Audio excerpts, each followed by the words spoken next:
Good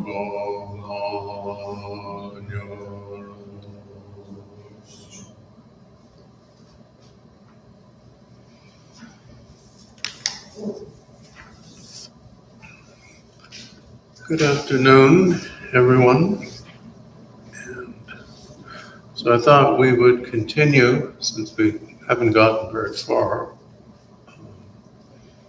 And I mean, we're obviously not going to get through this whole text this weekend. It would be nice if we get through at least a little bit of it. So I think we could go on, and then if a couple of you if you start dropping off and nodding with fatigue, then I'll either tell a funny story or take questions. So moving on to page 33, at this point in his introduction to his teaching, Guru Rinpoche, having explained who and what he is to some extent, now explains a little bit about the history of Vajrayana in general. And he does this as is characteristic of this text with spectacular brevity. So that sort of it's almost, I mean, it's a vulgar comparison, so forgive me, but it's almost like reading a Wikipedia summary of a great novel. Meanwhile, at the same time, Lord Burleigh was doing such and such, and it doesn't quite communicate the whole thing. In Guru Rinpoche's case, it's not because he was a Wikipedia contributor, but he was trying to just summarize material that his audience already knew very, very well. At that same time, the 5 excellent ones of family prayed with yearning. Now we talked about this a little bit when I went over the 5 chapters, because they're concerned, especially the 4th of them is concerned with this. But at that time, in this case, means 28 years after the Buddha's parinibbana, according to the Anu-yoga tantras. The Anu-yoga tantras are called sutras, but don't let that confuse you. They're still tantras, but they're sutras. They're really tantras. So at that same time, the 5 excellent ones of family prayed with yearning. So by 28 years after Buddha Shakyamuni's passing, 5 of his disciples, whom I mentioned this morning, Vimalakirti, the human of the Lichadi family, and a Deva, usually it's said to have been the Indra, who, you remember when the Buddha first taught, he was taught because Indra and Brahma requested him to. And in the prayer, among the 5 chapters, we list both that Brahma and that Indra as being part of this, which makes it 6. But usually when they just make it 1, 5 excellent ones of family means 5 representatives of 5 species of the Buddha's disciples. Because if you read the Mahayana Sutras, they always end with something like, and then all the humans and devas and nagas and asuras and kumbhandas and kinnaras and everybody else who was there rejoiced at what the Bhagavad had said, which doesn't mean that we would have seen them all, but obviously the Buddha did. So 5 of them prayed with yearning. They were very concerned with the survival of Buddha's teachings. So this was going on in what we would call the Vajrayana department, at the same time as the Arhats were starting to think about having a gathering where they maybe already had, I forget the dates, gathering the Buddha's teachings and making sure that everybody agreed on what the Buddha had said. So it was Indra and Brahma, but we'll just say Indra because he's usually mentioned, and then a Naga, a Rakshasa, a Yaksha, Deva, Naga, and the human, Lichavi.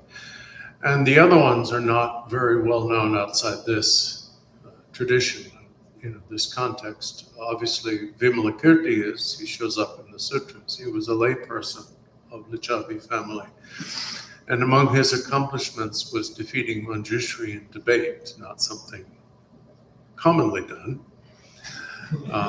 I suppose we can say, well, Manjushri let him win, whatever.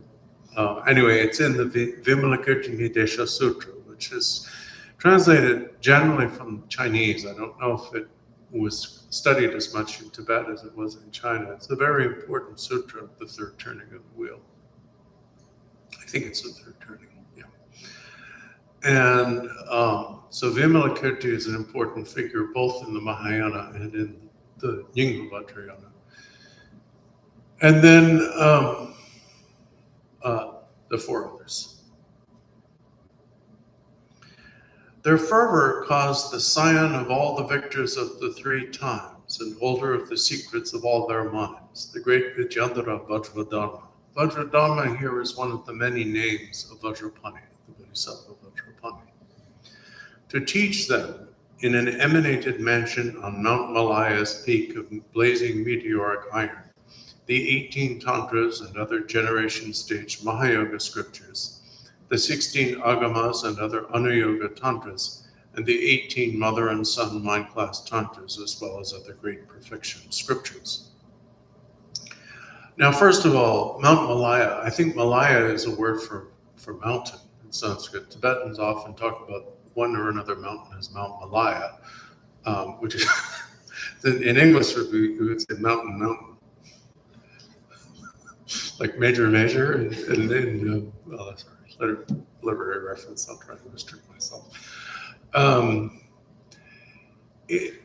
mountain, we know the mountain, and it's a pilgrimage site, as I mentioned the other weekend, but it's such a cute fact of trivia that I'll mention it again.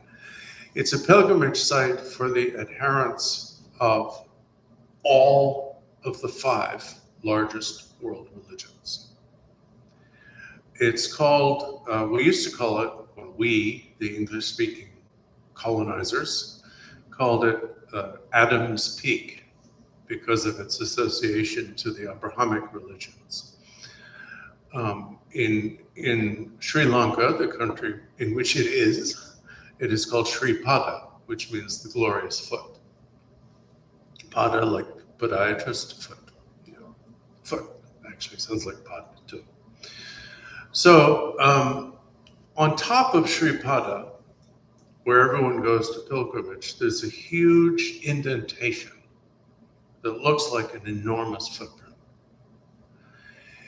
And according to adherents of the Abrahamic traditions, so Judaism, Christianity, and Islam, this was where Adam fell to earth when he was expelled from the Garden of Eden, which apparently, according to legend, sounds like it was a little bit celestial.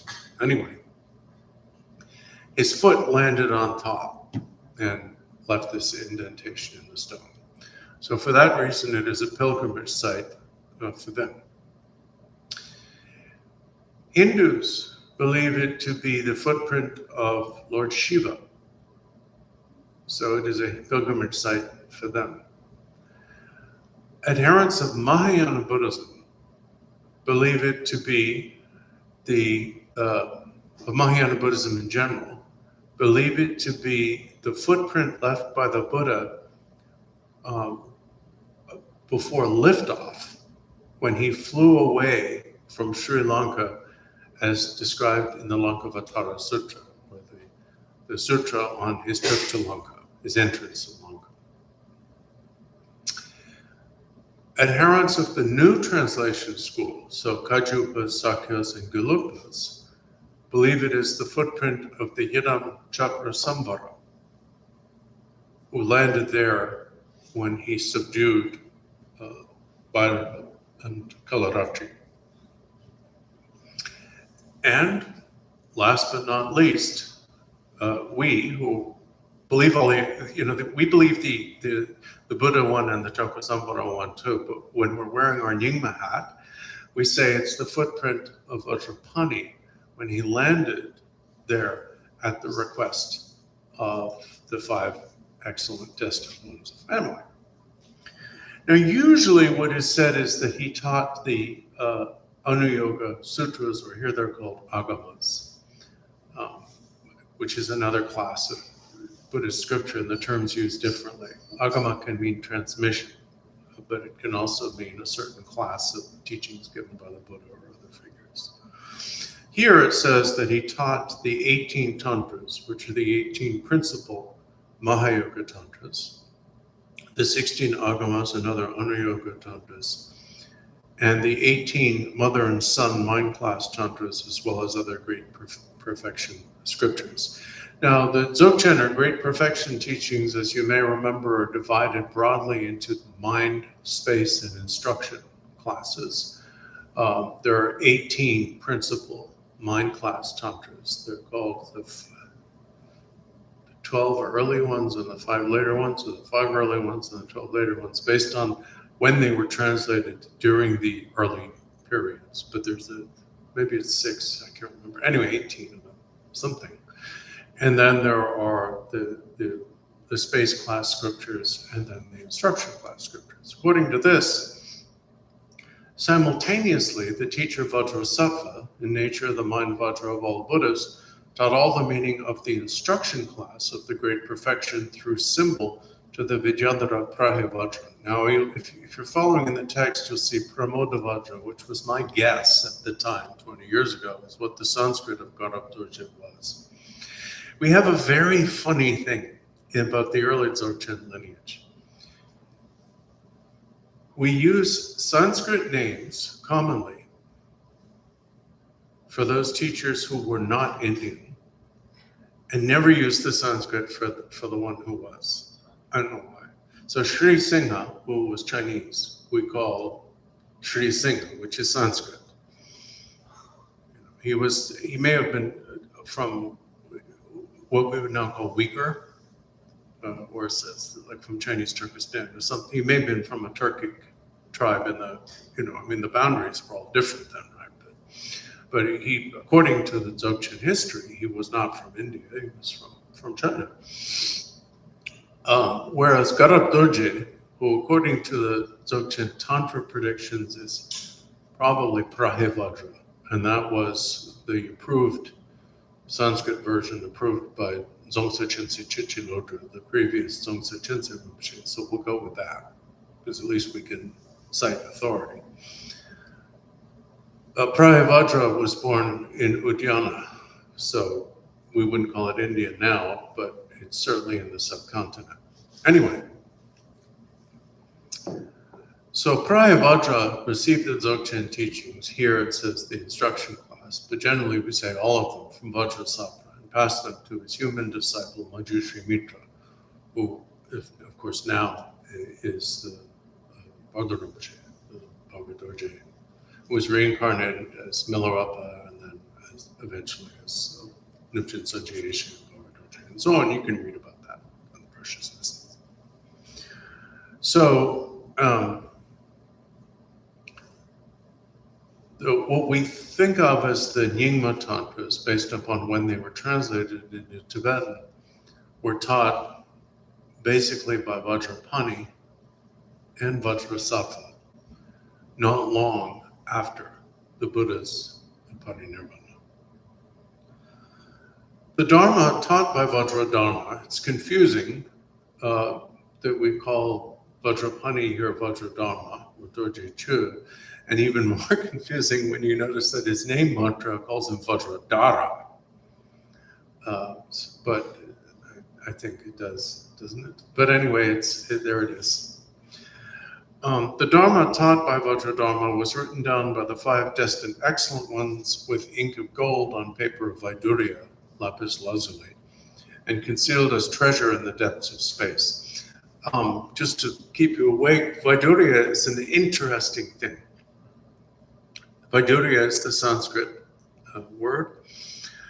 It refers to lapis, to blue lapis, lapis lazuli. But the word is the source of the English word beryl. So some people translate it as beryl.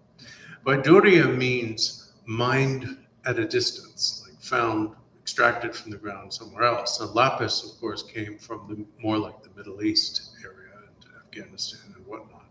So it was brought from a distance. But through a long chain of events that I researched many years ago when I needed to know this first and have not looked it up since, it comes into English as the word beryl.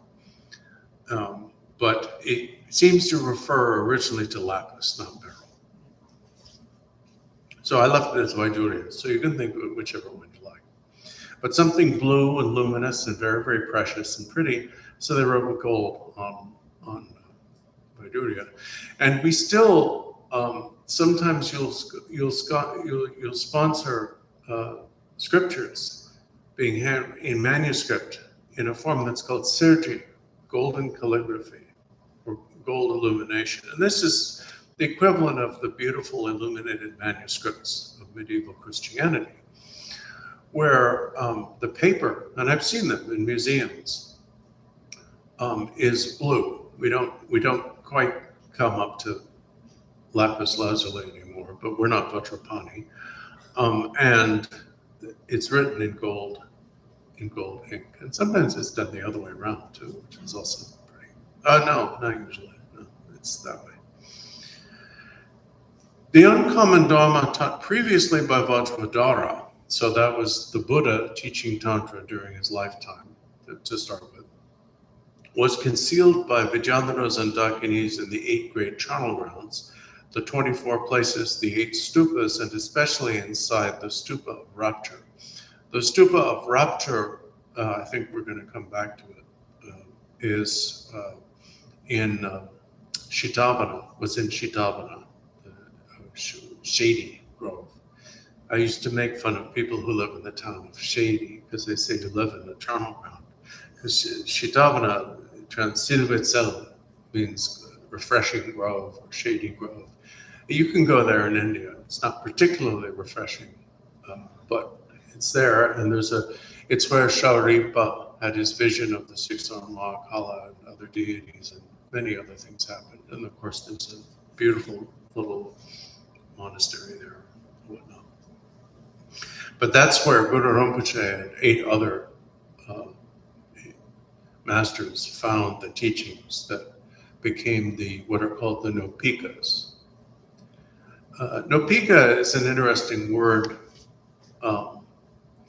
in that it seems not to exist. Sanskritists tell me I'm not a Sanskritist, but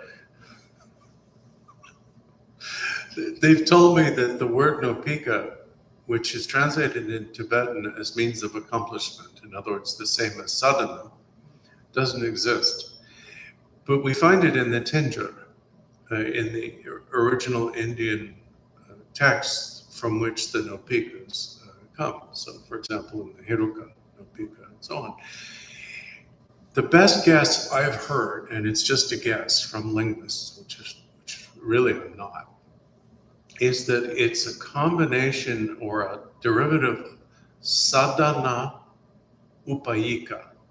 So you have sadhana, which means means of accomplishment just by itself, but then upaya, adding another means, just to make it clear. So means of accomplishment. Ika would mean that text that embodies those upaya.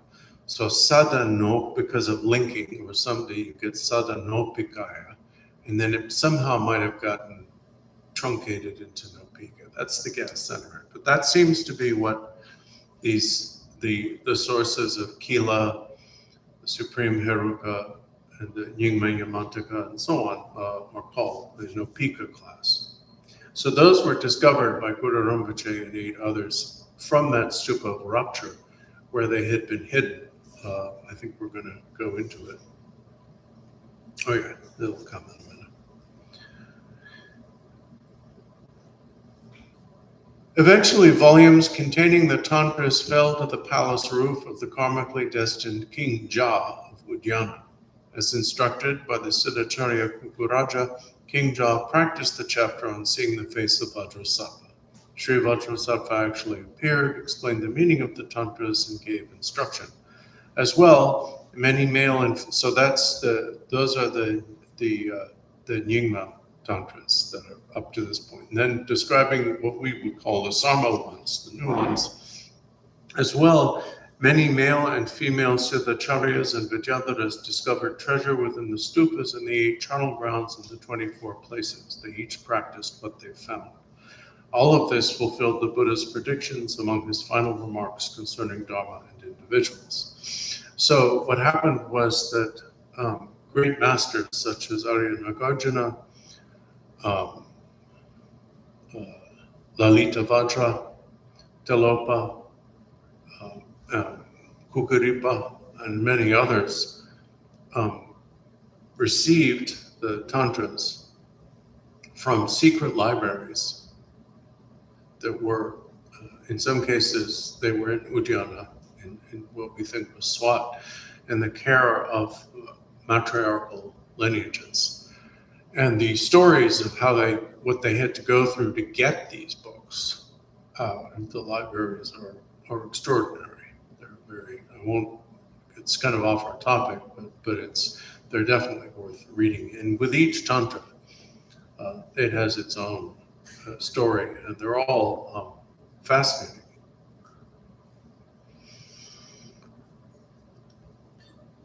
So that's a brief presentation of how Vajrayana began to spread through the Buddhist world. Then I, the miraculously born Padmakara, went to Udayana and other great lands, such as Vajrasana and Shravasti in Magadha, Sahur, Sumatra, Sinhala, Zangling. Zangling, people argue about where Zangling is. It could be Bali, but it might not be. It's not the main part of it's not Sumatra, because that's Selig, that's Gold Island, as opposed to Copper Island. Kashmir and Nepal. In each place, I studied with all the abbots, masters, and pundits there. I learned all the external and internal sciences and received all the common and uncommon training, vows, empowerments, explanations of the tantras, and instructions. Especially at Golden Airy Rock, on Mount Sri Parvata in the south, in the 8 charnel grounds, and in the land of Udayana in the west, I received empowerment and instruction from the primordially self-arisen Siddhas, the 9 great Siddhacharya Vidyadharas, and the great Dakinis, such as the 5 families of Vajrayogini, Singhamukha, and others. Now, so at this point, Guru Rinpoche is talking about how, having been born or appeared in a somewhat, to say the least, unconventional manner, he nevertheless went through the process of exhaustive study. And great masters have used him as an example of kind of humility in this regard. One of the great teachers who came to this country said, try to fit in with the community, even if you think you know more than others. And he said, when Padmasambhava went to Nalanda, he studied. Because that's what it was for. That was what he did. He was already what he was, but he still studied. And now he addresses the fact that, he did all those things, but he was already this. So he says, from the beginning, I have been the Mahasiddha Padmavajra, the Lord of the internal Tantra's means, the actual Vidyadhara of lotus speech.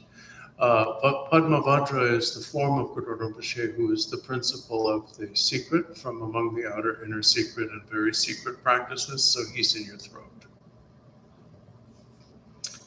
And you can see what he looks like if you look at the refuge tree tanka, but unfortunately you can't. Or fortunately you can't. It was unfortunate that you can't, but the reason why you can't is fortunate. It's because we now have that beautiful statue of Barway Dorje in front of it, blocking him. But you can look at reproductions of it, and you'll see he looks basically like a red Vajradhara with a consort. I was determined, however, to tame beings with intensely strong kleshas in this kalpa of dispute and fivefold degeneration, and to guard the doctrine of Shakyamuni, the Buddha of the present. What he's saying is, I didn't have to take birth. However he took birth, he appeared and studied and stuff. He said he did this because of his aspiration, his determination. I was empowered and predicted by all victors to spread secret mantra, the doctrine's essence, coming from the Potala, Chonglo Chen. Chonglo Chen is Alaka. It's the realm or citadel of Vajrapani and also of the wealth deity of Vaishravana. So it's on the north side of Mount Meru.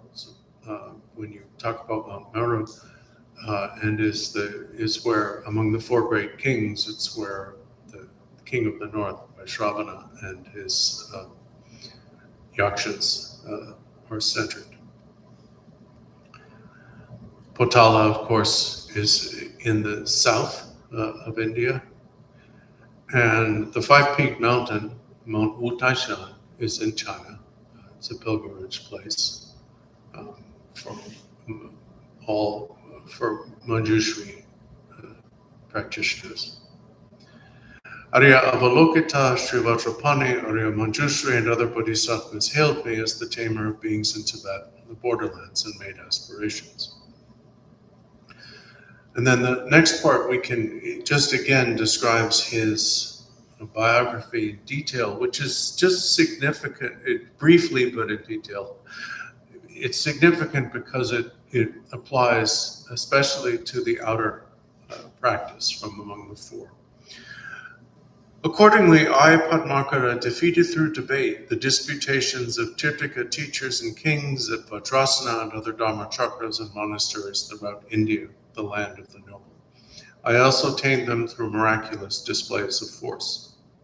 The Dharma of the external and internal pitakas, or baskets, flourished and spread like the rising sun. I engaged in the disciplined conduct of union and liberation and displayed the miracles of a siddhist conduct in all the many different lands I visited. Behaving as an itinerant yogin, I wandered aimlessly through many lands and brought benefit to all who encountered me. Aimlessly is misleading, I wouldn't translate it that way now. It means without apparent direction. It wasn't aimless. Being chaste, tranquil, and calm, my behavior was agreeable to all. I established all who saw, heard, recollected, or touched me on the path. In brief, I transformed the perception of impure disciples into Dharma and further spread the teachings of individual liberation, bodhicitta, and external and internal secret mantra. Now, what he's pointing out here is that he embodied different lifestyles at different times. Much as the Buddha had been a prince and a kind of householder, palace holder, and then became the Buddha, Guru Rinpoche lived in monasteries at one point, and then he wandered around as a homeless yogi, and also served as the monarch of two countries, both Zahor, in which people say is Mandi in India, and Ujjana, where he was born.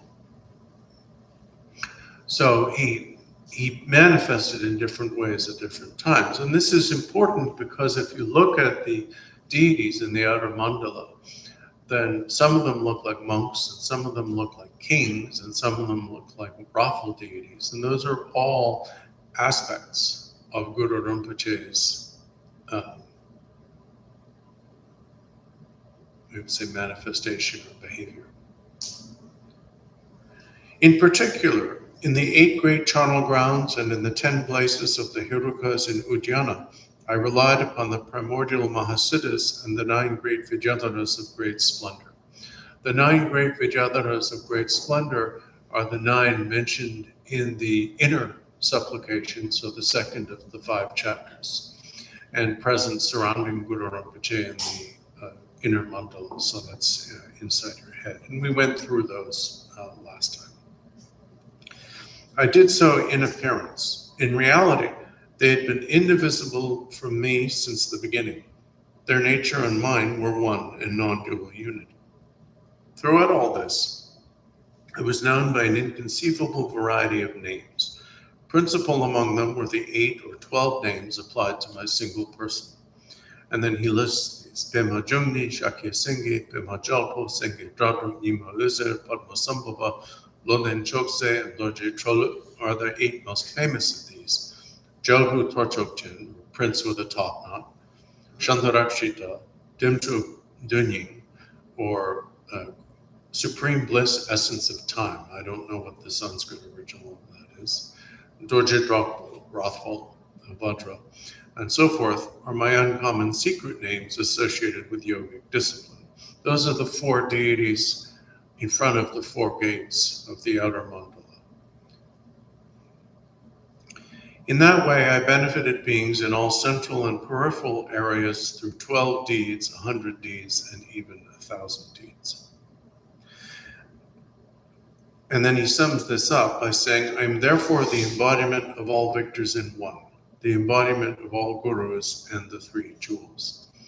Now, if we summarize all of this up to this point into one sentence, the point is, if you're going to meditate on Guru Rinpoche as a deity, as an object of identification, so as a yidam, as an object of devotion, as a guru, the key point is you have to believe that he is the embodiment of the 3 jewels,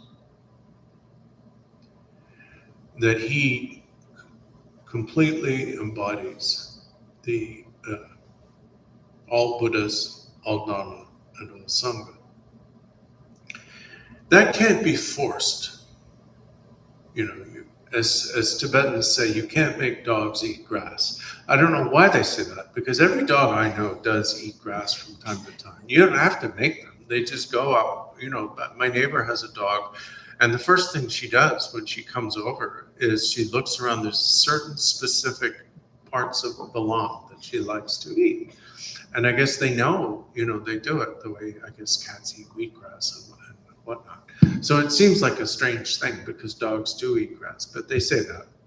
So if you don't feel connected to Guru Rinpoche, if you don't respond to him with devotion, don't try to force it, turn your attention elsewhere, pray to some other deity or some other Buddha. But if you're here, you probably have some kind of long, deeply entrenched karmic connection with Guru Rinpoche. As is clearly explained in the 50 stanzas on the Guru, the 50 stanzas on the Guru, which has been very often taught by His Holiness the 14th Dalai Lama, is an Indian text on how to relate to a Guru. And it has 50 stanzas, so it's called 50 stanzas on the Guru. All Buddhas of the 3 times come from the Guru. The simplest way of explaining that is simply that without a Guru, you would never have heard of any of this. If Barway Rinpoche hadn't created this, you would never have heard. I would never have heard of any of this stuff. Now you can get things on the internet, but that would be different.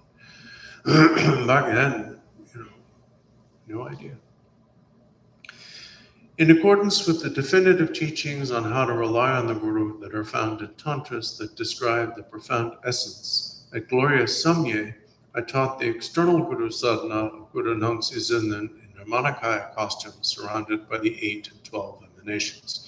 This was in response to the common request of the king, ministers, and queens. So that's the separate practice of the outer mandala. So when you visualize yourself as Guru Rinpoche surrounded by the 8 and 4 extra. 8 and 12 doesn't mean 20, it means a total of 12. Plus other deities. So at Chodruk, while we were opening and accomplishing the mandala of the Assembly of Dispensations, the Ocean of Dharma, pure appearances greatly increased for the Lord and subject Vidyadharas. In response to the request of the monks Namki Nyingpo, Varochana, and Jalwa Choyong. Jalwa Choyong is now the Jalwa Kamapa. Most of the great tulkus of Tibet are reincarnations of Guru Rinpoche's disciples. If you track them back, people like I don't know specifically who the Dalai Lama was because he goes back to Atisha's main disciple, Dromtonpa. But teachers like Garchen Rinpoche and Bardo Rinpoche, obviously, and the Jalwan Karmapa, Sutta Rinpoche, all these. In fact, Sutta Rinpoche was Guru Rinpoche's guru, Shri Singha. Bardo Rinpoche, of course, was his guru, Manjushri Mitra, so I guess you can keep on going back. I taught the internal Guru sadhana of the Guru and Yidam inseparable, the sadhana of the Sambhoga Kaya Guru Lakeborn Vajra, surrounded by the 8 Vidyadharas, the Guru's qualities arisen as the Yidam, as is taught in the external and internal tantras. That's the mandala of the inner practice, which in our practice you visualize inside your head on the 10th day. At the Crystal Cave in Yarlung, at Zombulung in Tsang, and at the Red Caves of Chimpu, in response to the requests of 3 uncommon assemblies led by Lady Tsojal, Marinche Chok, and Vairochana respectively, I taught the secret sadhana, the Vidyadhara Guru's display, the Hiraka of unity, peaceful and wrathful, Padmavajra surrounded by the 5 Chotrings. Chotring, it is Kapalamala because we find that in certain mantras, such as the very long Hivajra mantra and so on. But nobody seems to like to say it in Sanskrit because it's longer than saying Chotring, which is shorter than Kapalamala, but it means string of skulls. And that's Guru Rinpoche's secret name. So that's the secret mandala which is inside your throat. The teacher of gods, the wisdom of the minds of all Buddhas, the Sambhoga Kaya Vajrasattva, the teacher of speech, the Vidyadhara Vajradharma, and the teacher of body, Vajrahiruka, are indistinguishable from the display of my 3 secrets. Therefore, in the upper central Vajradhatu temple of Samye, I taught the very secret Guru Sadhana of the Vidyadhara Vajradharma, surrounded by the uncommon ones of family to the Dharma King and his sons, Jingzin Zompo, Shugupaji Singhe, Barway Dorje, and Sopo Rapal, and at the peak of Red Mountain, while we were offering a feast in celebration of the monkey year, I taught it to you, the extremely intelligent Mahayanas Namki Nyingpo, Varochana, Yeshe Tsojal, and Lama Yeshe. So that's the very secret mandala, which in our 10th day practice is inside your heart. I taught these external, internal, secret, and very secret Guru sadhanas and the great root sadhana, including all the Vidyadhara Gurus, out of love for you. Knowing that and realizing that Guru sadhana alone is the root of all accomplishment, I practice them. And then he concludes with versified instruction that actually we have slightly tweaked and use as a prayer. So you'll recognize the text from the Ngondro, from the preliminary practices, as one of the prayers that's in the Guru Yoga, and it also constitutes the 5th and final chapter of the 5 chapters when used as a supplication. So you're already familiar with it. It's very important. And we could go spend an entire weekend just looking at that, but it's also quite easy to understand. So all of this was an introduction. And now, basically, identifying his various forms, his nature and his various forms, so that now he's going to begin to manifest them and explain how to meditate on them. So Yeshe Tsojal continues in her narration. After saying that, Guru Rinpoche entered the samadhi of unified bliss and emptiness, the source of all the wisdom dharmas of the four bodies. While he was absorbed in it, innumerable five-colored light rays streamed out of the five places on his body. They filled all directions above and below. Within them, in the sky in front, appeared the mandala of the Nirmanakaya, Guru Nansizuna, the outer practice. Above it appeared the mandala of the Sambhogakaya, Guru Tsochi Dorje, the inner practice. Above that appeared the mandala of the Mahasukha Svabhavika Kaya, that's putting together two terms. The Guru Padmavajra with the five tutrins, the secret practice. Above that appeared the mandala of the Dharmakaya Samantabhadra Mahavajradhara in the form of the teacher of Vidyadhara's Vajradharma amidst the assembly of Vidyadharas. All of these were as resplendent and brilliantly colorful as rainbows and were seen in the same way by all of us assembled there. We were all so moved by intense faith that we prostrated ourselves and wept in prayer, with tears streaming down our faces and quaking body hair. Utterly amazed, we laughed, ran about, fainted, and behaved as though intoxicated. At that moment, I, Lady Yeshe Tsojo, thought that the time had come to request the core of the generation stage activity of Guru Sadhana. Good call. So basically, he's described these different practices and how he's taught them, and now he's just caused the mandalas to appear in all of their perception. This woman removed her necklace and offered its 5 priceless stones, a sapphire the size of a sheep's eye, a ruby, an emerald, a pearl, and a sulfur-risen precious crystal as a mandala. Then, amidst that assembly, I called out loudly, "Hey, it's time to pray. My close friends and companions accompany me in song." My brothers in Dharma and instruction, Marinchen Chok and Vairochana, my sibling in birth, homeland, and friendship, Sanjay Yeshe, and this woman's supportive friends, Shelza and Sorza, arose and performed 9-fold prostrations along with me. We then made our request as if with one voice. Now, it's obvious to us, well, after the fact, right, that Guru Rinpoche has demonstrated these things in order to elicit a request from them, that they explain them. But the request still has to be made. Starting with the Buddha and on down to the present day, teachers are not allowed to teach unless you ask them. The traditional answer for this is so that you can accumulate the merit, because whoever asks a Buddha to teach or any other great master to teach accumulates inconceivable merit by doing so. But the other reason is so that this not degenerate ever into evangelization. No Buddha and supposedly no Buddhist goes up to somebody and says, "Hey, let me teach you Buddhism." You're not supposed to stand on street corners, and I'm not saying this to disparage any other tradition, but I'm just saying, as a Buddhist, you're not supposed to stand on street corners and yell at passersby and say, "Have you read the Buddhist sutras?" And so on. We're not allowed to do that. And this is significant. This is important historically. Not that Buddhism has a 100% perfect record, because we're human beings and we've made mistakes. We've had our own little things. But of the 5 largest religions, 2 are inherited. 3 are religions of conversion. You can be born a Jew.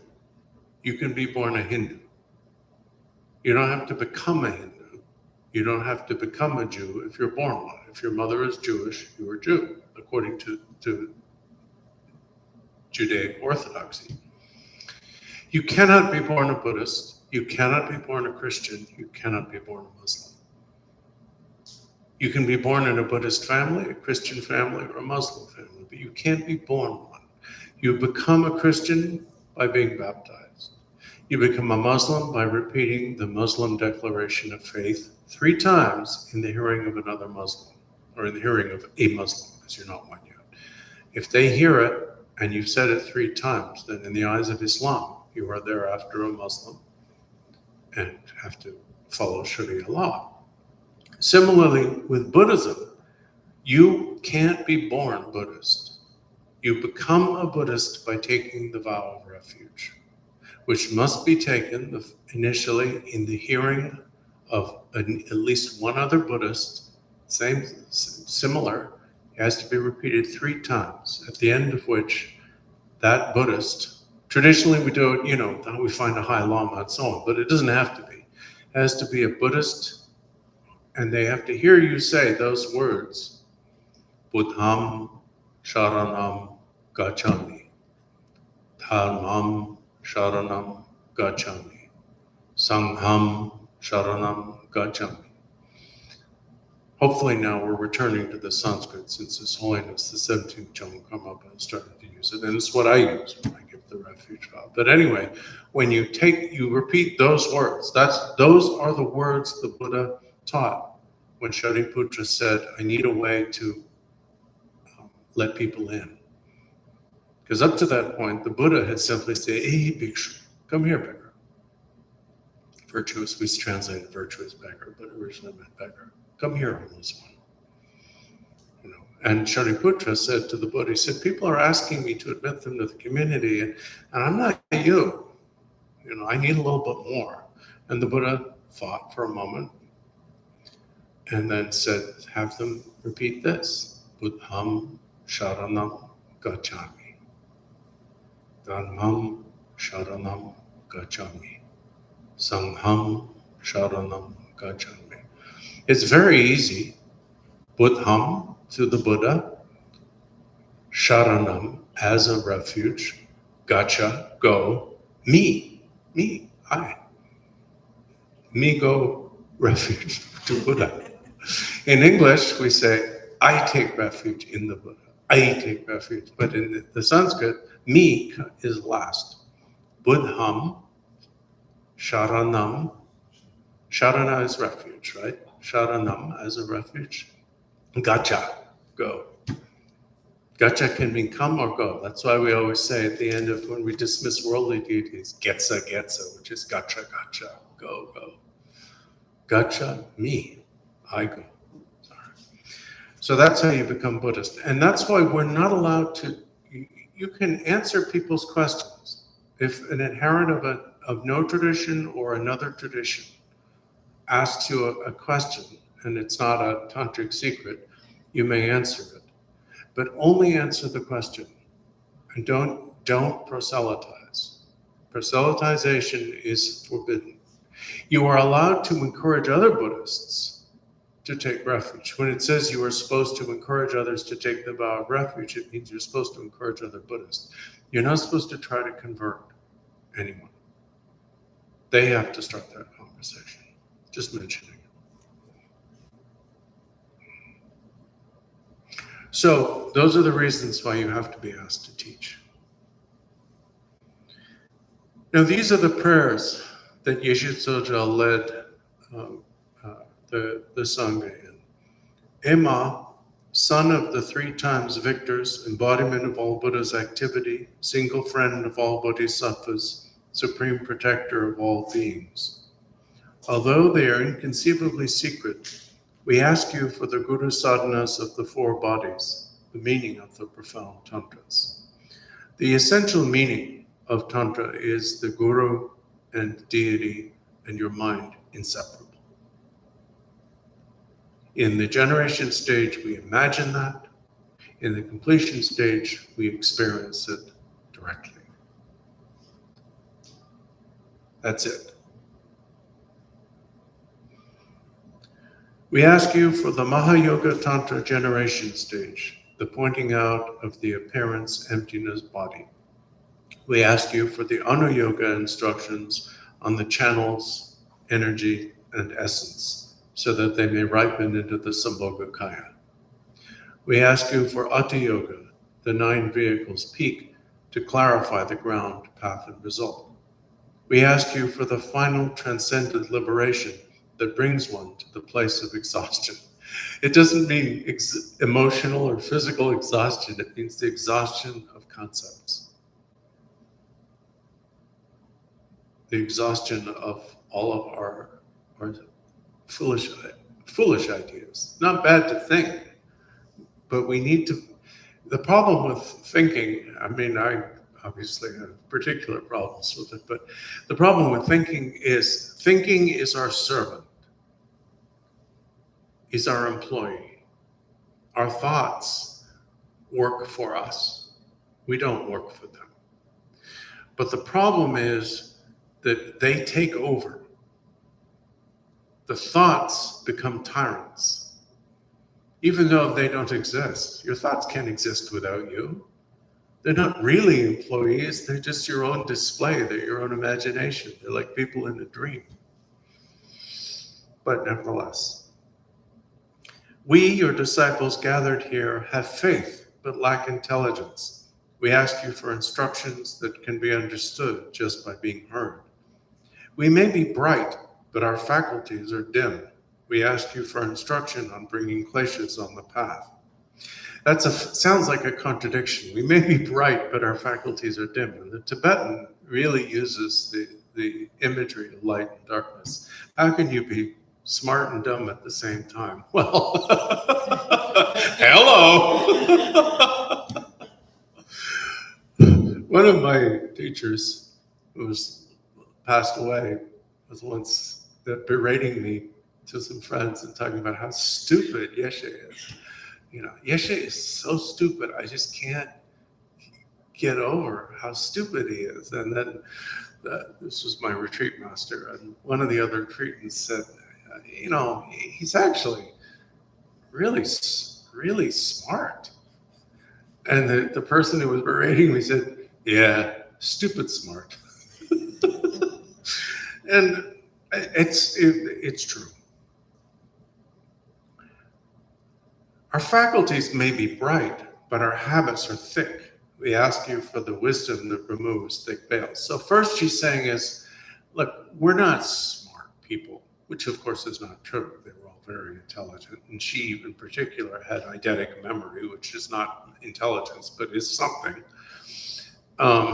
which is why she wrote all this stuff down and read out all the Terma, most of the Terma scripts.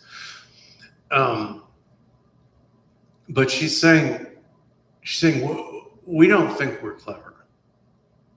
We think we're dumb, so explain it clearly. And then she's saying, even if we were clever, we're still gonna have a hard time understanding this. So explain it slowly and gradually. And even if we understand it, we still are entrenched in thick habits. So help us.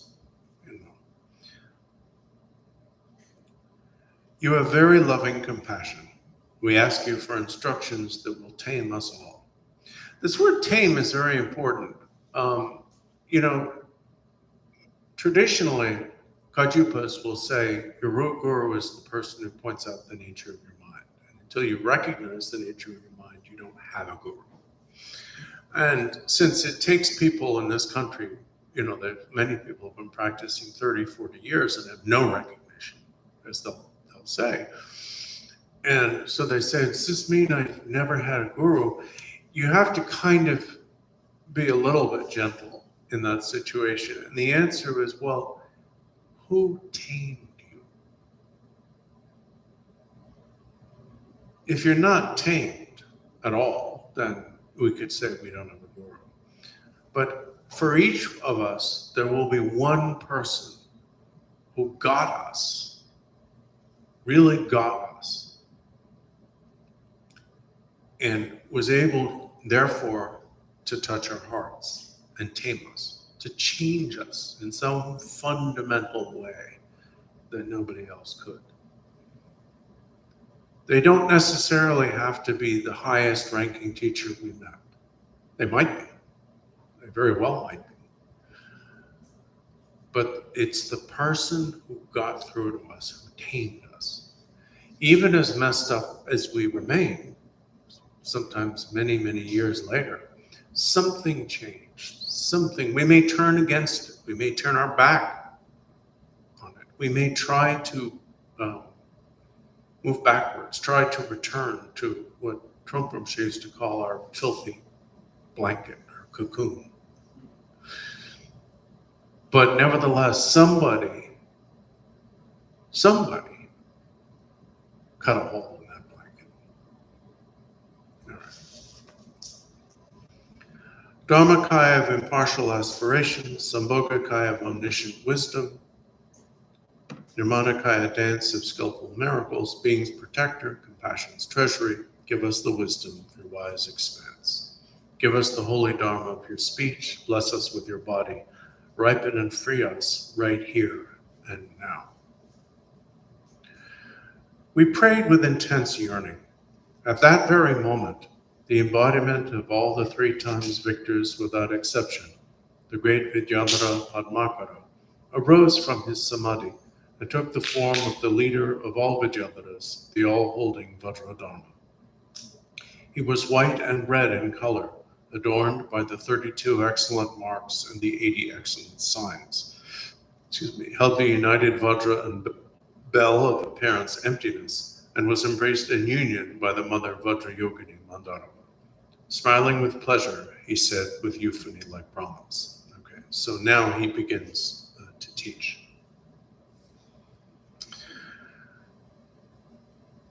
So the first topic that Guru Rinpoche deals with here is Samaya. And before going through the details, we need when Barway Dorje got to this point or similar points, he would say, I think there's a little something I should clarify. Because otherwise you're going to be paralyzed with terror.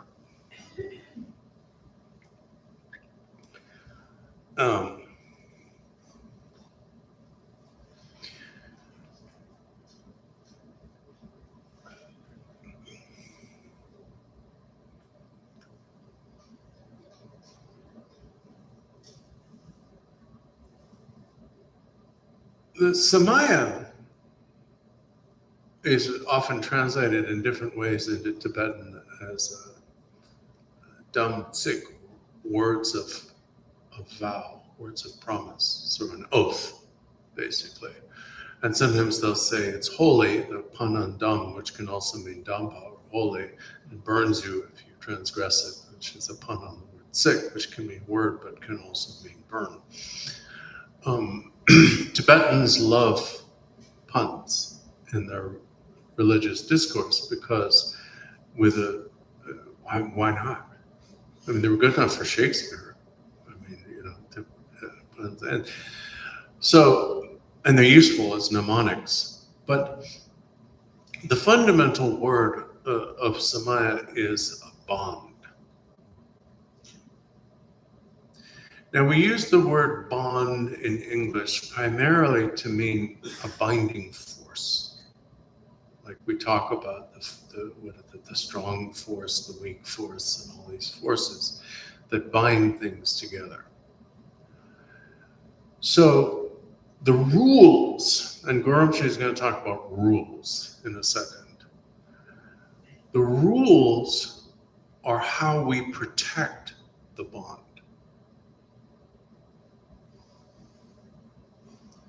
But what we are protecting, the real Samaya, is the bond itself. And as several great masters teaching in this country have pointed out, the bond is love.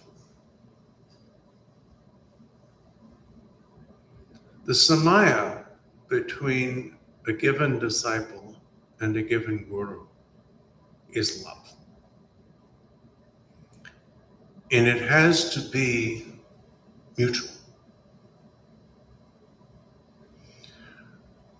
The love of the disciple is a natural gratitude. It starts with gratitude, simply. If you were about to fall into a pit of fire from which you would never escape, and somebody grabbed you and protected you and showed you how not to fall into that again, doesn't mean you won't, but they showed you how not to, you'd be pretty damn grateful. And it's not about you liked the way they grabbed you, you didn't like the way they grabbed you. It's not about you like what they're wearing, you don't like what they're wearing. It's not about any of that. It's on a very, very basic level of survival. So the love that we as disciples feel for our guru starts with gratitude. But that means there must be something to be grateful for.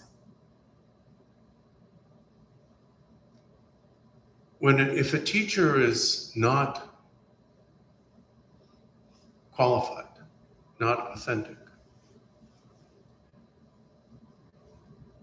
then the students won't feel gratitude because they haven't been saved from anything.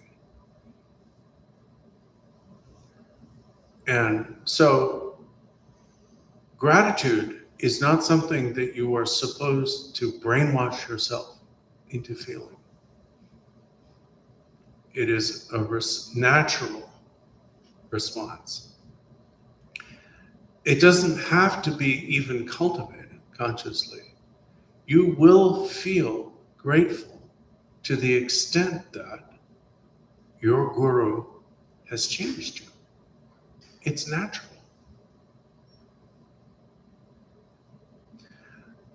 So the disciples' love starts with gratitude. That's the starting point. And the gratitude grows as you continue to change, if you continue to change. The gratitude will eventually mature into what we could call heightened appreciation, where you start to perceive the guru as, and I hesitate to use this word, but why not? Magic.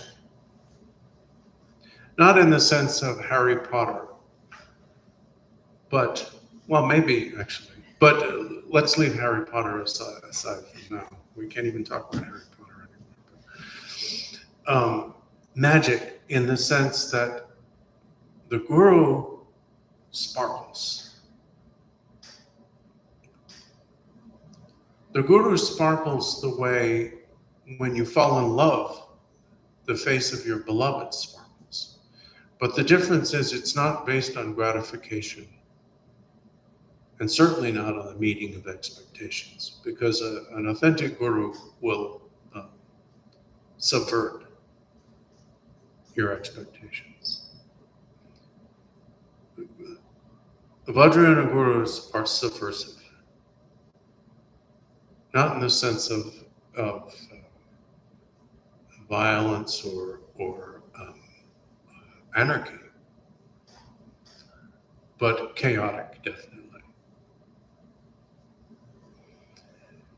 And because the unseating of tyranny is always chaotic.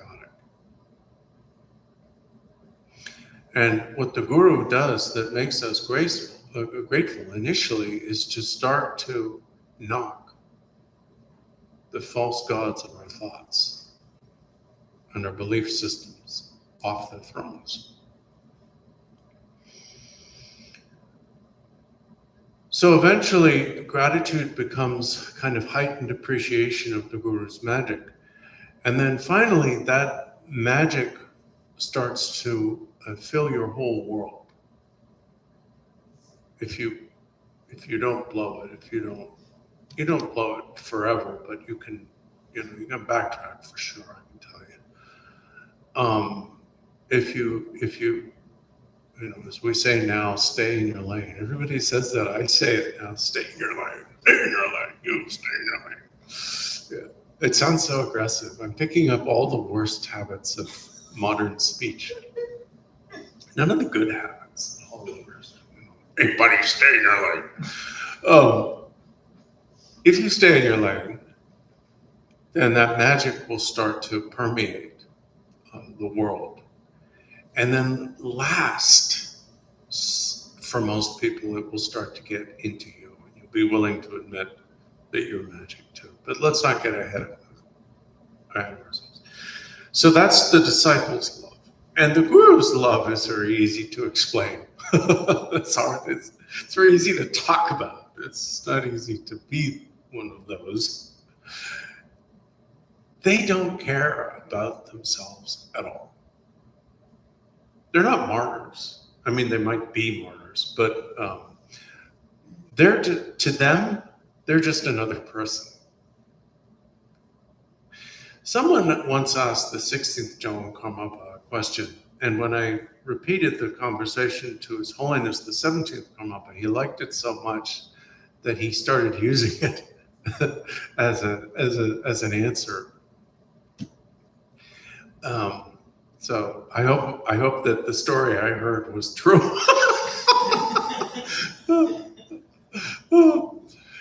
Someone asked the 16th Karmapa, does Buddha have an ego?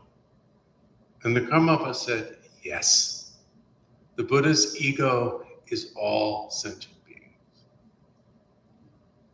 To the Buddha, everyone is I and me. So that's the Guru's love. The Guru makes no distinction. A perfect Guru will have no dualism.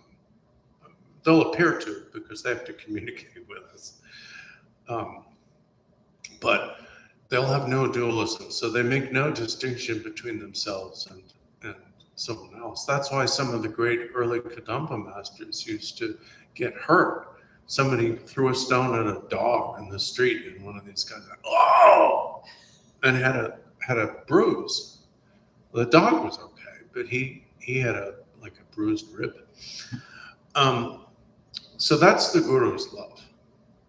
And that's why you should never, ever be a guru until you're ready. It's fine to be a lama. Lama was originally a translation of guru, but now we just use it for anybody.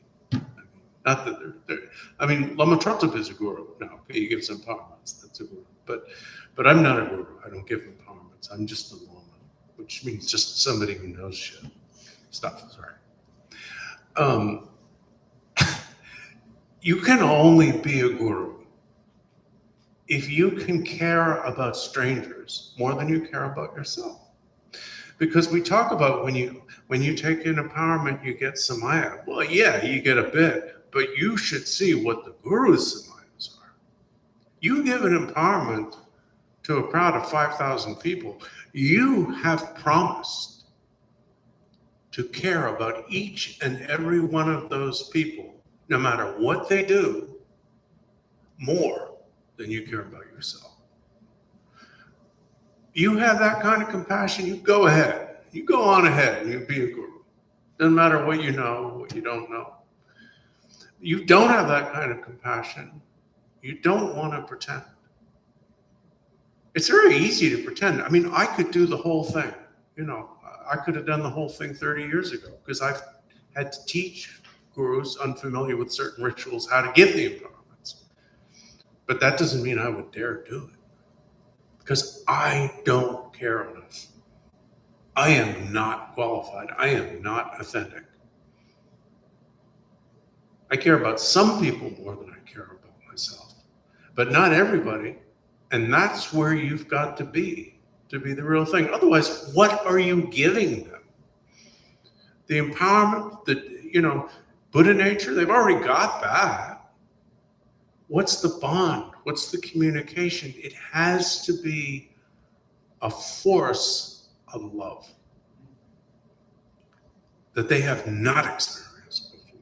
Otherwise, what do you mean by empowerment? Anybody can wave a hunk of metal with water in it, or a torma, or any of that. The real empowerment is the love that the Guru bears for even disciples they'll never see again. And these guys, the real ones, male, female, whatever, I use the term guys, they have that. The real ones, they really have that. And that is, to say the cliche, worth its weight in gold. So that is Samaya. The real Samaya is the disciples' love, which we give rise to as it's deserved. We become, you can't help but feel grateful if somebody fixes you. You know, when you have had a toothache for a year and you go to the dentist and they get that damn thing out of your mouth, you feel grateful. Well, how much more grateful would you feel to somebody who uproots a cause of suffering that you have had for thousands of years? Anyway, so that's what Samaya really is. That's the bond. That's the force. The rules are to protect that bond. So they're guidelines of what to do and what not to do, how to strengthen it and how to protect it. So it's like you're growing a plant. The fence is not the plant. Fence is to keep the deer or whatever. Actually, I would let the deer eat it because I like deer, but that's just me. To keep the, we had a bunny this morning, by the way. To let is to protect the plant. The fence is not the plant. But it's good to have a fence if you're trying to grow something. So Guru Rinpoche begins, Kiho. That's kind of like a nice way of saying that. Now listen up, y'all. You worthy people with the good karma to be present in this supreme gathering brought about by our aspirations, listen. Our teacher, the Samyak Sambuddha, openly taught the correct way. We've always been saying Tripitaka, but it's actually Tripitaka, I think, or something like that. Anyway, 3 baskets of the vehicle of characteristics for those with common faculties. The internal and secret meanings of the victor's inconceivably secret speech were only implied. One can achieve supreme siddhi through the holy, precious, internal, extremely secret, and most secret Vijayadhara Pitaka if one keeps all the samayas. If they are not kept but impaired, one will be burnt by the hellfire of Avicii. The possible reward and the danger are both extremely great. This, I need to talk about love first. All right, Avicii. Avicii means uninterrupted. It sounds like the name of a trendy Italian restaurant, doesn't it? Hey, you hear about this place? It's called Avicii. Yeah, you don't want to eat there. Avicii, I guess is the negation. And so it's not, it means uninterrupted, meaning uninterrupted torment. And it's the worst of the hell realms described by the Buddha. So basically what it's saying is, if you, you're not going to go to Avicii by, making mistakes. You're going to go to Avicii by becoming demonic. You can't become demonic unless there's a possibility of becoming angelic. The danger, as it's been explained to me, becomes increasingly present as you progress on the path. So if you're a beginner, you can't do yourself or others that much harm by not keeping samaya, so to speak, not keeping the rules and regulations. Just as if you're standing on the 3rd step of a step ladder and you fall, you could hurt yourself, but you're probably not going to die. But if you're standing on the top of the Empire State Building and you jump off, it's going to be bad. So, because I asked Trungpa Rinpoche once about this, I said, well, you know, what's the deal? Because a lot of lamas nowadays are threatening people with samaya and saying, you take an empowerment from me, you have to do everything I say. If you don't do what I say, you're going to go to hell. And I said, now you not only give the little empowerments that those lamas give, you give major, big empowerments that are not commonly given. You give them to like 1,000 people and stuff. I said, are you putting all these people in danger of going to Avicii? What's the deal here? I used to talk like that to Trungpa Rinpoche. He was quite patient with me. He said, there's no danger. So the danger is if you're on the precipice of awakening and you turn away from it. You refuse to take that final step and you decide to invest in what we would call the kingdom of the ego instead. Then you could become Rudra and all the things that they want us about. So I mention this so that you not become paralyzed by fear. The purpose of this is not to paralyze you with fear. The root samayas are all included in the nature of the Guru Vajracharya's body, speech, and mind. So the meaning of that is very straightforward. If the essence of samaya is the bond, your love for your Guru from your side, their love for you from their side, then from your point of view, it's all about their body, speech, and mind. You appreciate the Guru's gestures because they communicate the awakening. You appreciate the speech that tells you how to achieve it. And you appreciate the Guru's unknowable mind because there must be a mind behind that body and speech. From the Guru's point of view, of course, it's about your body becoming the body of the deity and your speech becoming the speech of the deity, the mantra, and your mind becoming the deity's wisdom. And that's why it's sometimes explained as the deity, sometimes as the Guru. Fundamentally, the easiest way to think about this is the deity is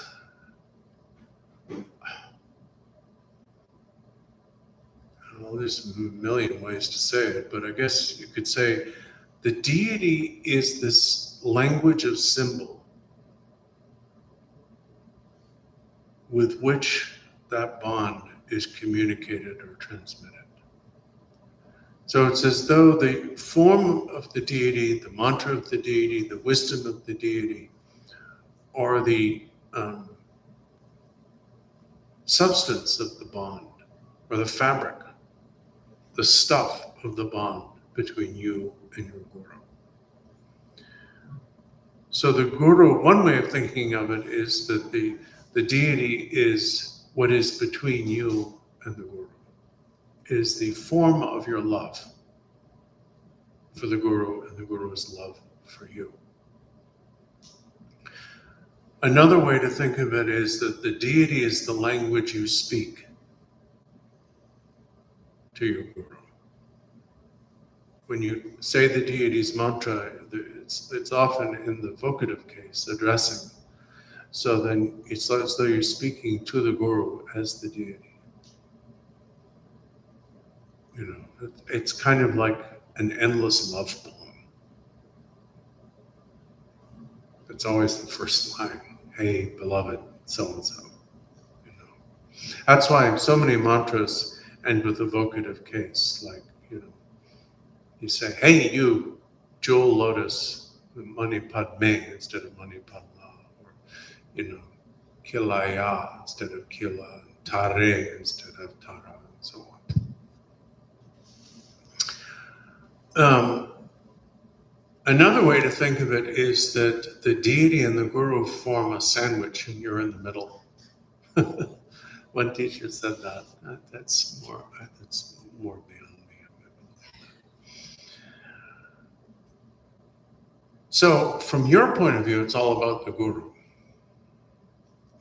From the guru's point of view, it may be all about the disciple.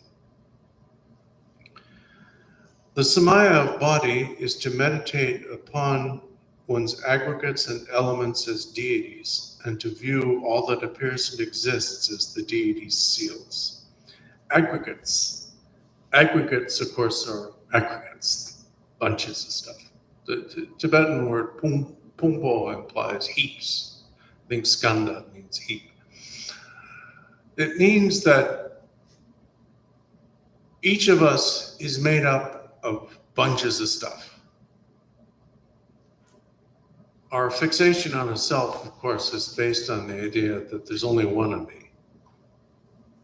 But there isn't one of me. And so then that's why we say, not one, not two. There isn't more than one of me. And then if you say, well, are there zero of me? No, that's closer, but still it's a problem. Traditionally, we say that there are 5 main bits to what we think of as a person. There's form, which is matter, and things that are like matter, that aren't exactly matter. There are feelings. There are perceptions, which are not quite our ideas about things, but the way we see them. Then there are mental formations, which are like our ideas, include our ideas about things.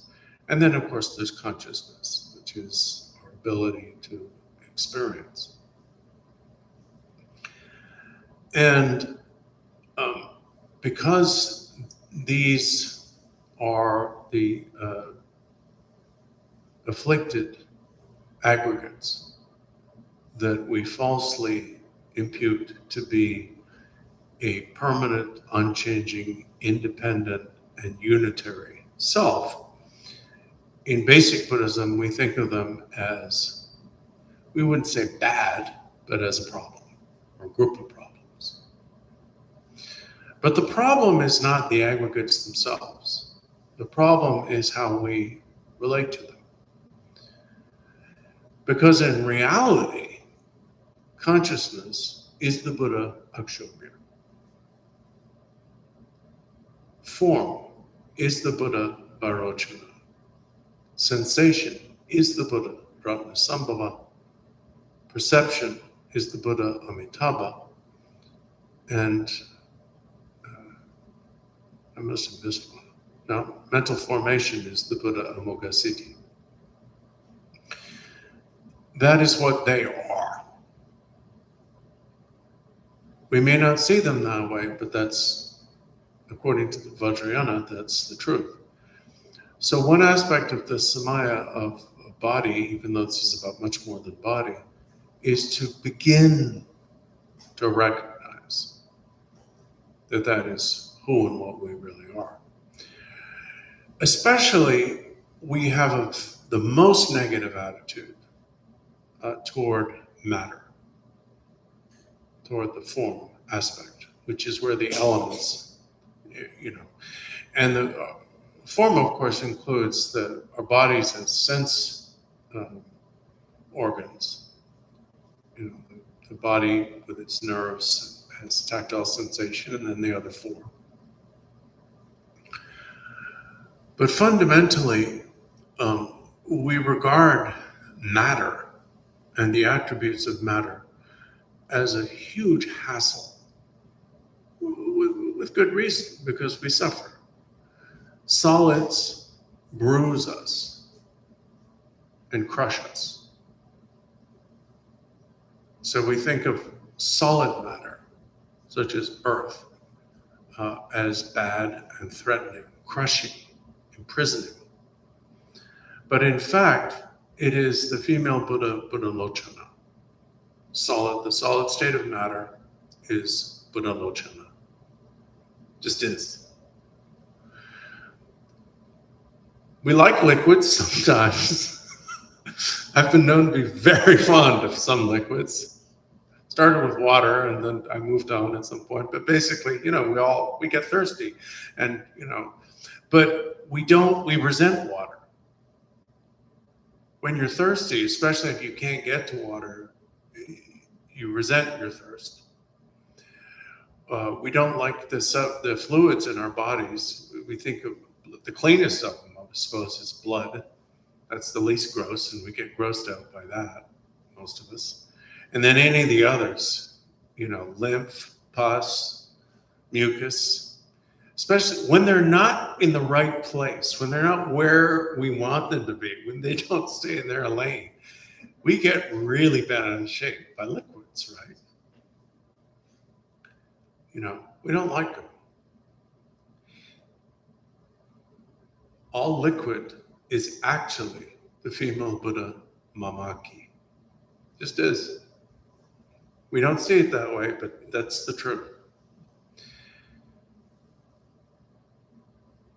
Temperature is an issue for us. There's a very, very narrow bandwidth, a very, very narrow window, given the possibilities in the universe from 0 Kelvin on up to pretty bad, serious heat.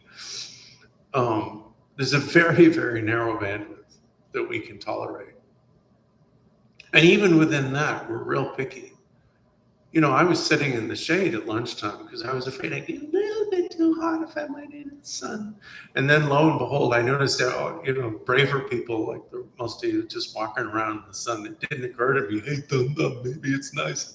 But, finally I did. And I discovered it was very, very nice. But then it was 5 to 2.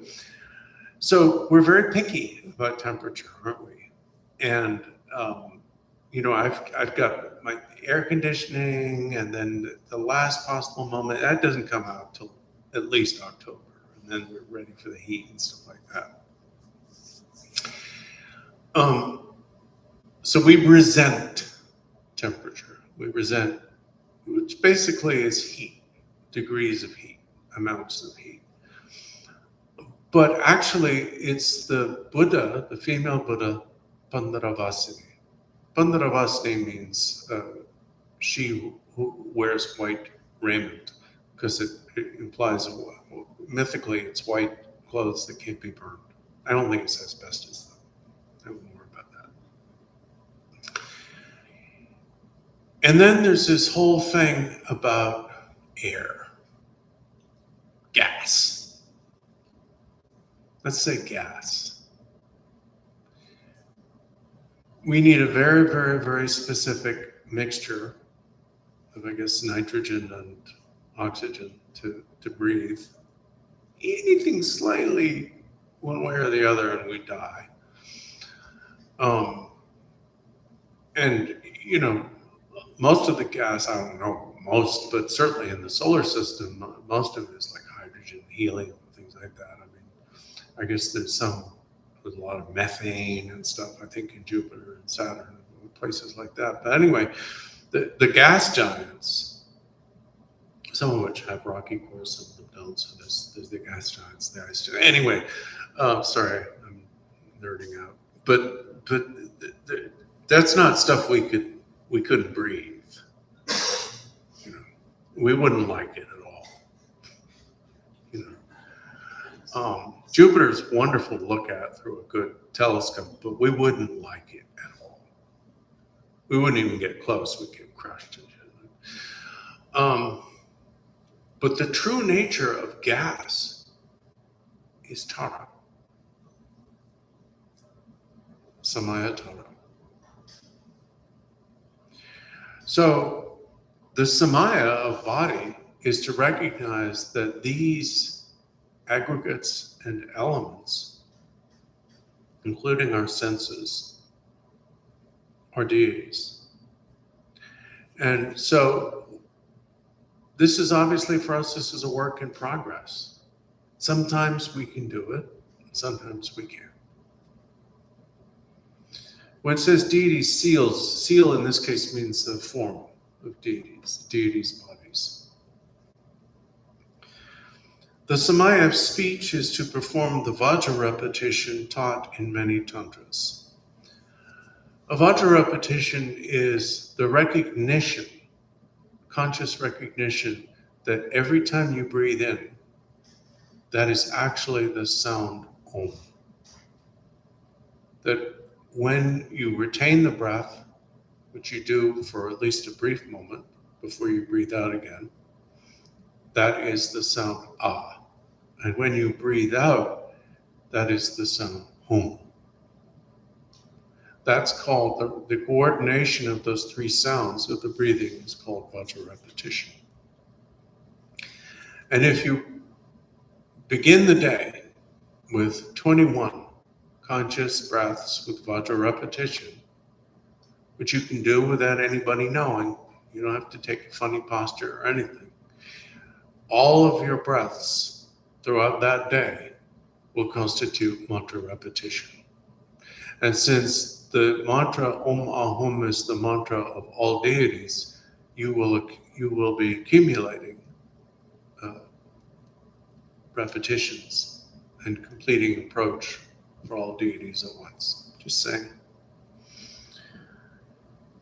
At the 3 times, repeat the 3 syllables, or the 5 or 10 syllables, or the 12, and so forth, practicing the Vajra repetition and the particular repetitions such as the Chutring Cell mantra.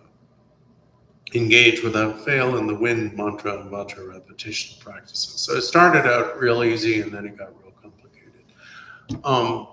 Basically, it means to recite mantras. Whatever mantras that you practice in your daily practice, there must be something. So do that. That's how you keep the bond of speech. The samaya of mind is to meditate on self-awareness, bodhicitta, and to rest evenly without straying from the liberation in their place of all conceptual characterizations such as I and mind, subject and object, through the self-recognition that is the natural power of appearances. That's a little bit highfalutin. The key word here is bodhicitta. Especially in the Nyingma tradition, but not only. We use the term bodhicitta most frequently to refer to the true nature of mind. Buddhi means, of course, awakening, and citta is mind. So bodhicitta, as used, especially in the Dzogchen context, is synonymous with Buddha nature. Instead of Buddha, we have Bodhi, but the two are related. Instead of nature, we have mind. So the true nature of your mind is what we call absolute bodhicitta. The discovery of the true nature of your mind is therefore what we call the generation of absolute bodhicitta. The starting point is therefore the generation and cultivation of relative bodhicitta. Especially because, as we know, as we've heard, the affect of true realization is compassion. Selfless realization leads to the realization of the non-existence of the self, selflessness in the ontological sense, has the affect of emotional selflessness. This is important. In theistic thinking, and I'm not pointing my fingers at any tradition here, a being free of suffering is expected to be ruthless. There was a show recently on Netflix called Chaos, making fun of ancient Greek mythology. And Zeus and the rest of the Olympians are incredibly ruthless in their and selfish and mean in their treatment of humans because they can't suffer themselves, so they don't care. But the Buddhist idea is different. It's that if you were a being completely free of suffering, which would mean the cause of suffering, you wouldn't be apathetic at all. That apathy and the ruthlessness and tyranny that come from apathy are actually caused by mental disturbance, by misery. That the natural affect of freedom is compassion, not heedlessness, not ruthlessness. In other words, that compassion is inherently who we are. Our compassion is impinged upon, blocked, limited by our suffering. The way that we're grumpier when we have an ongoing toothache.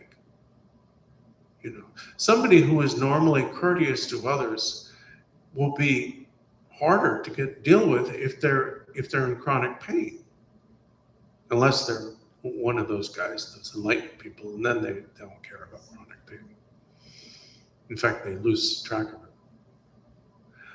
But for most of us, the more we're suffering, the more miserable we are. And this is very helpful to remember, because when you deal with mean people, whether it's yourself or someone else or someone you read about in the news, the meaner we are, the more miserable we must be.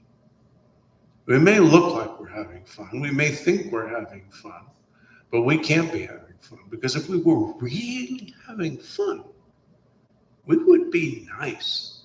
That's why Vajrayana equates great bliss with compassion. Because the authentic great bliss of freedom would have to be supreme compassion. You could call it supreme bliss, supreme compassion. The two are ultimately the same. Therefore, our lack of compassion is not natural. Something has gone wrong. Well, we knew that anyway, but just to point it out. So therefore, bodhicitta, whether it's relative or absolute, fundamentally, is who we really are. It's who and what we really are. And the farther we get from that, the more we are isolated from ourselves. So that's the Samaya of light. In subsequent attainment, practice the unceasing liberation upon arising, whatever arises, the path and result inseparable with effortless vigor. Again, that's a little bit highfalutin. The Samaya of qualities is the generation, mantra, and completion of peaceful and wrathful yidams. The Samaya of activity is the presentation of prayer, offerings, praises, mantra repetition, supports, and tonas to the Dakinis and Dhammapalas. If these things are accomplished continuously, supreme and common cities and the various activities will be spontaneously achieved by themselves without having to engage in any other means and without difficulty. My disciples of the future, yogis and yoginis, by keeping these root samayas of body, speech, mind, qualities, and activity, great and small and very small, all the billion samayas of secret mantra will be included. It is therefore important that you keep inviolate these samayas of Guru Sadhana and Guru Puja. So Guru Rinpoche here is addressing those who are concerned with the rules, and the rules are very, very important. But we have to really pay the most attention to what that fence is protecting, to what we're trying to develop. What are we trying to grow here? What are we trying to develop? The best, well, can't say best, they're all the best, but the summary of Samaya that I personally have found the most helpful, because it can get, especially when you you do all these retreats and you give it all this practice and you got all these empowerments and you can read and hear what they're saying. So you read all the rules that they don't always use. They used to not translate not every day, now you must do it. It can, if you start out not liking yourself, then it can become like a horrible situation.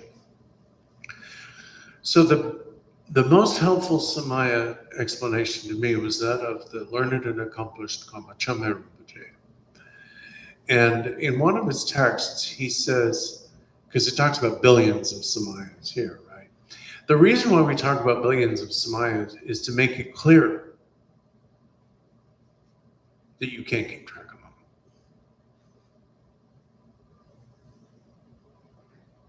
It's not billions and you have to learn every one and there's going to be an exam at the end of the weekend. It's like there's billions. You can't even imagine a billion. How can you count to a billion or even know what constitute the units in a billion? His thing is, if you see your guru and your yidam as inseparable or indistinguishable from one another, and you never develop antipathy toward them, that keeps all the billions of samayas. Now that is very, very important, because the role of the iconography, the yidam, is, as I said, the language of love, the language of the love letter to the guru. So if you see your guru and your yidam as inseparable, and you don't develop antipathy toward them, that keeps all samayas. Now I want to end this afternoon with one thing, that because we've finished one topic in the text, but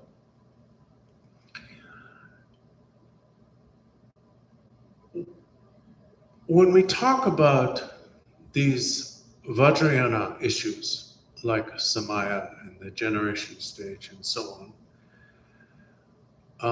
and we talk about Mahayana matters, like the cultivation of relative bodhicitta, and then we talk about the fundamentals of Dharma, like avoiding the 10 forms of wrongdoing and engaging in their opposites. We can feel as though our attention is somewhat split. We may be able to see the correlation between avoiding wrongdoing and engaging in good deeds and bodhicitta. That may not be too much of a stretch.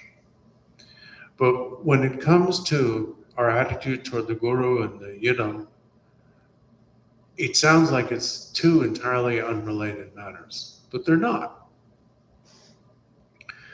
To give you an illustration, in the Kila mandala, and everybody practices Kila. It's done every day here before the protector chants, and we will soon, thank God, be finally doing 5 days of Kila intensive practice, which some of us have been trying to get going for about the last 20 years. For a long time, Rinpoche, I would say, come on, we gotta do this, because I translated the text like 20 years ago, and he said, yeah, I'd like to, the next year. And then it was when we finished the building, and then Rinpoche passed away, and then it was, and then we, had the pandemic and everything and that, so finally, anyway, and Lama Yeshe wanted it to happen too, so.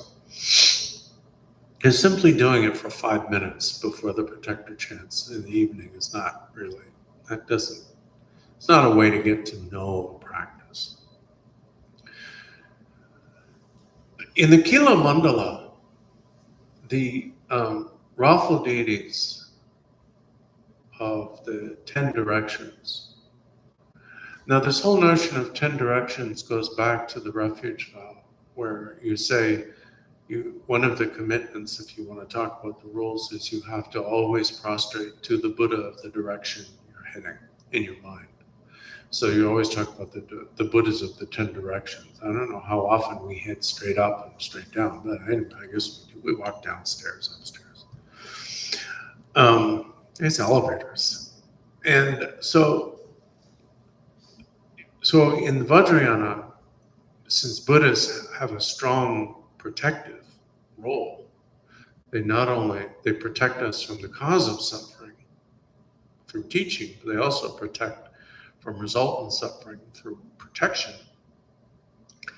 In Vajrayana mandalas, we have the wrathful deities of the 10 directions who are protective, among other things. Gyamtso is one of them, Hayagriva is one, and so on. And they constitute the principal retinue of Kila in his mandala. What's interesting is that the definitive meaning of these deities, as explained according to the Kila Tantras and commentaries, is that the male aspect is the 10 strengths of Buddhahood, which are not strengths in the sense of how much you can bench press. They're strengths in the sense of attributes the Dharmakaya, an awakened Buddha, has, things they know that other people don't know. Those are the 10 strengths. And you can read about them in the Jewel Ornament of Liberation. The female aspect are both the avoidance of the 10 forms of wrongdoing and the positive performance of the 10 good deeds. Which means that at the highest level of Vajrayana practice, we literally worship and seek protection from good deeds and the avoidance of wrongdoing. Now, it's important to remember this because it's all one thing. You know, it all fits together. And as a rough measure, you can often check your understanding of Dharma, because if it starts to seem contradictory within itself, there's something wrong with your understanding, because it isn't ultimately. So how does this notion of good deeds and avoidance of wrongdoing fit in with the Vajrayana? And I mention this because of antipathy that Chame Rinpoche mentions in Samaya. He says, if you see your guru and Yidam as inseparable, that's the first point, and never have antipathy toward them. Among the 3 forms of mental wrongdoing, in the narrow definition, we say they are covetousness, but it actually really means selfish craving of any kind. Malice, and what often gets translated as wrong view. That's the word I'm translating as antipathy. But when you read, the commentary that I'm thinking of here, it's clear it means antipathy. It's an emotional attitude. The opposite of antipathy is the perception of purity. It's more than empathy. Empathy is the opposite of malice. I'm quoting another Tirthan, not Tirthan Barway Dorje, another Tirthan from the 17th century. The opposite of malice is empathy. The opposite of antipathy is the perception of purity. So therefore, the performance of the the 3 mental virtuous actions is actually the formal practice of Dhamma. It's not just abstention from wrongdoing. It's not even just performing abundant good, but it's how we tame our mind. If we look at it in detail, the alternatives to the three unvirtuous actions of mind are the practice of the three vehicles. The reversal of selfish craving is the emphasis in the common vehicle of Buddha's teaching. The reversal of malice into empathy is the essence of the Mahayana. And the reversal of antipathy into the perception of purity is the essence of the Vajrayana. We have 5 minutes if you want to ask one question.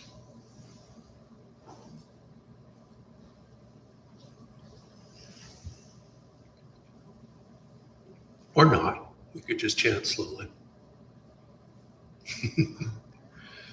One person had a question asking, where can we read the fascinating stories of the tantras that were mentioned?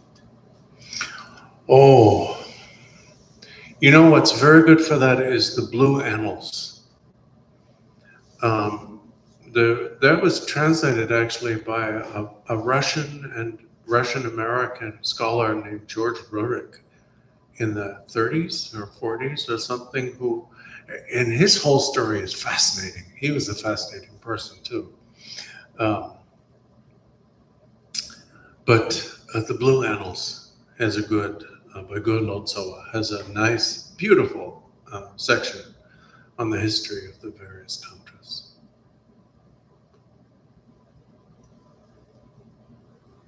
I think it's blue. Yeah, Diptang Wumpo. Yeah, Blue Annals, that's it. Used to be a thick book, very, very small print, published by Motilal Banarsidass in India. I don't know. I'm sure you can find it now. Somebody must have printed it. Filled with lovely stories. Okay, that was our one question. So, you want to? Oh, go ahead. Yeah, so I'm doing the right now, but with the empowerment. Can you make more noise? Because Jim can't hear. Oh, sure. So my practice is like one drill, but I'll repeat the question, Jim. Don't worry. Yeah, I can hear him as long as I can hear him. So with this, could I still kind of apply like the generation stage, even though I'm not there, like stage by stage yet? You are actually. So the question is, I'm currently practicing Munro, the preliminaries. Can I apply these instructions on the generation stage to that practice, even though it is not yet the full-fledged or generation stage? It actually is. The practice, including the prostrations, we tell you it's preliminary and it's not the generation stage yet. I'll break the promise and secrecy. That's actually a lie. It is the generation stage. You're already practicing the generation stage. You're actually practicing everything all at once from the beginning. But we don't say that because I don't know why. Well, I have ideas, but anyway. So it's like when teachers from the Kagyu and Nyingma traditions teach tranquility meditation, they usually are giving the pointing out instruction, but they'll deny that they are because they don't want to make a big deal out of it. But 20 years later, you'll realize that teaching you received on the gap when you breathe in was actually the pointing out of Samantabhadra. But that's what I mean about gratitude. It kind of grows on you slowly. So you are practicing the generation stage. Even though the sources of refuge are in those 5 palaces in front of you, there are 5 palaces there. There's a reason for that. It's a mandala of itself. And even though all the yidams are in one, with Padmavajra in the center, and then all the gurus are in the middle of one, and so on, that is the generation stage. And you're kind of on the side of it. You and other sentient beings are taking refuge and prostrating to these beings. But that's a trick. It's a trick. It appears to be dualistic. It isn't. It's fake dualism.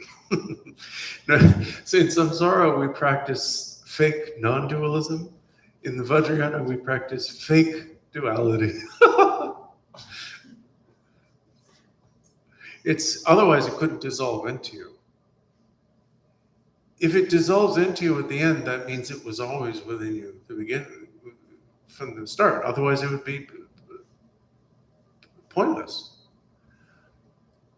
You can't dissolve something into you that isn't already within you. I mean, you can have an injection, you can drink a glass of water, that's fine, but not in the level of pure reality. It has to be already present. Otherwise, we're trying to change something fundamental, which is not what we're trying to do. We're trying to see things as they are. Now, because of the way gratitude works, you remember when I talked about magic, it starts with gratitude, and then you start to see that sparkle of magic in the guru. And then it starts to permeate the world and last, it can vary, but generally you're the last thing you recognize as magical. In the practice of taking refuge, you're pretending that you don't believe you're magical yet. You may or may not. You don't have to. So it's kind of gentle generation stage. It's not forcing you. It's not saying you must absolutely let go of your identity and recognize that you're Samantabhadra, which you do in the actual generation stage. You know, you're still allowed to be you or whoever you think you are. But there are clues scattered throughout it that you're not really you. Otherwise, it'd be pointless. Think about it this way. People complain about prostrations because they think it's humiliating. They also complain because they don't like aches and pains, but they'll spend $200 a month to go to a gym, but they won't do prostrations, which, you know, anyway. If you are a worthless worm, if that were true, it would be insulting of you to prostrate to the sources of refuge, because it would be the prostration of a worm, meaningless gesture. It would be like offering somebody a wooden nickel. Now I guess we have to say wooden credit card, right, or something, because nickel is, you know, they still make them barely. They're thinking of getting rid of pennies. So the secret message that your mind gets every time you prostrate to the sources of refuge is you are worthy to prostrate to them. I don't want to exaggerate, but it's almost like saying you are somebody. You're not nobody. If you are nobody, it would be meaningless. So, although the gesture is humbling, it is actually enrichment. It is an acknowledgement of your own dignity. But you can't think of it that way. If you think of it that way, it won't work. We have tricks like that all through the path. The whole thing is a trick, actually. One trick after another. And the problem with the English language, and this is a big issue for translators, of course, is that, you see, in Tibetan, even a highly literate Tibetan will not understand the secrets in the literature unless it's been explained to them. So that you don't have to worry about the cat getting out of the bag. I've seen this. You know, Tibetans have happened upon texts that I received that they shouldn't have seen. and they don't know what they're saying. So it's not a problem. With English, it doesn't work that way. Something about the English language, it's not our level of literacy alone, it's something about the language itself, means that all the secrets, like in the meditation manuals, which are supposed to be used only by the instructor, and this is very true in the Mahamudra tradition, may also be in the Dzogchen tradition a little bit, but there's a lot of dialogue. Because you have to ask the student questions to make sure that they're not feeding you the answers they think you want to hear. To test the student's experience, because there's gradual incremental pointing out ultimately there is in most cases, but definitely in the Mahamudra tradition. So if people have read the dialogue beforehand, like when they read the Ocean of the Definitive Meaning and so on, that's actually a problem. That's why the stricter masters, like His Eminence Siddha, His Holiness Siddha Rinpoche, and so on, make a point of not releasing the texts. And when I had taught Dzogchen in a 3-year retreat a few years ago, that's what I did. I broke the text, I translated it, but I broke the text up into bits and pieces and did not let the students see anything until I had sprung the trap on them. So there are always tricks, because it has to be strategic, because we're so clever that if we can fake it otherwise, we hear from the beginning, your mind is empty, clear, and unimpeded. And then you say, okay, what do you experience when you meditate? Well, I experience that my mind is empty, clear, and unimpeded. No, you don't. If you did, you wouldn't put it that way. But you could fool most meditation instructors with that. So the prostration practice, the refuge practice, these are benevolent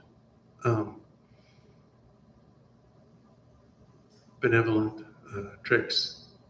You know who's really, really good with this stuff, and he does it even in public, and then he'll tell students, now, if you've heard me say this before, don't say anything, is Mingyur Rinpoche. He does this a lot. He tricks to point out basic meditation to people. And you have to do it, you have to kind of run an end run around our concepts and our resistance. I don't know if that's the right expression. I guess it comes from football, right? Which I don't understand. But anyway, you have to dodge the tackling forces of thought. And so you are, the short answer is yes, you are practicing the generation stage.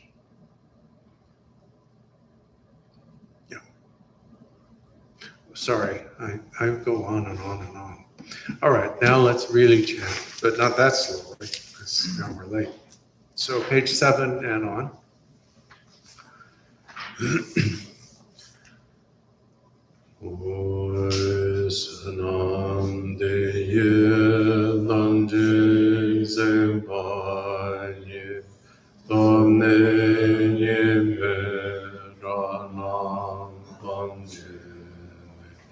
Chenga na je malaromai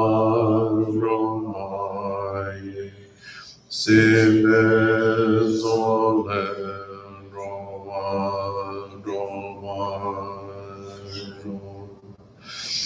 Gyawan de yi jawogun Sana Yeshe zonzo Sana Yeshe le jongwe Damba Gwenye Damba Janjo Zendiren Boje Manje Bananje Joje Jamba Nyamba Nebalo Gonde Gondo Baramajo dan je de dan den jo je ngen ro dan je dan do dong jo Jan jo sam boy gan bo sa jo ba yen dan guan je man lan ro ma jo Sam je re je ze nam be Jagon de ja do ling bai Zam je me jon je be zang ma je Si che jon la ja me da ji Thank you. Thank you, Lama.